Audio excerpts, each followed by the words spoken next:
நம்ம திருவள்ளூர் மாவட்ட செய்திகள். உத்தரகாண்டில் நடைபெற்ற 7வது தேசிய குத்துச்சண்டை போட்டியில் தமிழக வீரர்கள் வெற்றி கொடி நாட்டினர்.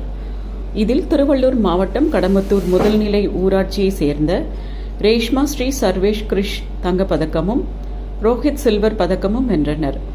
தமிழகம் திரும்பிய வீரர்களுக்கு கடம்பத்தூர் முன்னாள் ஊராட்சி மன்ற தலைவர் திரு எஸ் ராஜேந்திரன் அவர்கள் தலைமையில் மாபெரும் வரவேற்பு அளிக்கப்பட்டது. பயிற்சியாளர் மாஸ்டர் கார்த்திக் அவர்களுக்கு பாராட்டும் வாழ்த்தும் தெரிவிக்கப்பட்டது. வெற்றி பெற்ற வீரர்களின் பெற்றோர், உறவினர்கள், ஆசிரியர்கள், பொதுமக்கள் இந்நிகழ்வில் கலந்து கொண்டனர். தமிழகத்தில் விளையாட்டுத் துறையை ஊக்குவிக்கும் தமிழக முதல்வர் திரு சி ஜோசப் விஜய் அவர்களுக்கு கடம்பத்தூர் ஊராட்சியின் சார்பில் நன்றி தெரிவிக்கப்பட்டது.